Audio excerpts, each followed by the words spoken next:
Skywoman Falling. In winter, when the green earth lies resting beneath the blanket of snow, this is a time for storytelling. The storytellers begin by calling upon those who came before, who passed the stories down to us, for we are only messengers. In the beginning, there was the sky world.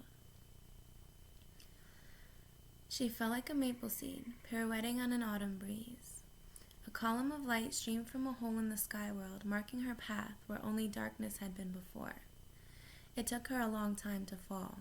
In fear, or maybe in hope, she clutched a bundle tightly in her hand. Hurtling downward, she saw only dark water below. But in that emptiness, there were many eyes gazing up at the sudden shaft of light. They saw there a small object, a mere dust mote in the beam. As it grew closer, they could see that it was a woman, arms outstretched, long black hair billowing behind as she spiraled toward them. The geese nodded at one another and rose together from the water in a wave of goose music. She felt the beat of their wings as they flew beneath to break her fall. Far from the only home she'd ever known, she caught her breath at the warm embrace of soft feathers as they gently carried her downward. And so it began. The geese could not hold the woman above the water for much longer, so they called a council to decide what to do. Resting on their wings, she saw them all gather, loons, otters, swans, beavers, fish of all kinds. A great turtle floated in their midst and offered his back for her to rest upon.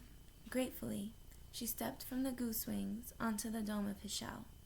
The others understood that she needed land for her home and discussed how they might serve her need. The deep divers among them had heard of the mud at the bottom of the water and agreed to go find some. Loon dove first, but the distance was too far, and after a long while he surfaced with nothing to show for his efforts. One by one, the other animals offered to help: otter, beaver, sturgeon, but the depth, the darkness, and the pressures were too great for even the strongest of the swimmers. They returned gasping for air and with their heads ringing. Some did not return at all. Soon only little Muskrat was left, the weakest diver of all. He volunteered to go while others looked on doubtfully.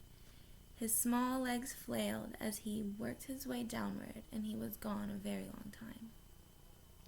They waited and waited for him to return, fearing the worst for their relative, and before long, a stream of bubbles rose with the small, limp body of a muskrat. He had given his life to aid this helpless human. But then the others noticed that his paw was tightly clenched, and when they opened it, there was a small handful of mud. Turtle said, "Here, put it on my back and I will hold it." Skywoman bent and spread the mud with her hands across the shell of the turtle. Moved by the extraordinary gifts of the animals, she sang a thanksgiving and then began to dance, her feet caressing the earth. The land grew and grew as she danced her thanks, from the dab of mud on the turtle's back until the whole earth was made. Not by Skywoman alone, but from the alchemy of all the animals' gifts, coupled with her deep gratitude. Together they formed what we know today as Turtle Land, our home. Like any good guest, Skywoman had not come empty-handed. The bundle was still clutched in her hand. When she toppled from the hole in the sky world, she had reached out and grabbed onto the tree of life that grew there. In her grasp were branches, fruits and seeds of all kinds of plants. These she scattered on the new ground and carefully tended each one until the world turned from brown to green. Sunlight streamed through the hole from the sky world, allowing the seeds to flourish. Wild grasses, flowers, trees, and medicines spread everywhere. And now that the animals too had plenty to eat, many came to live with her on Tutorland.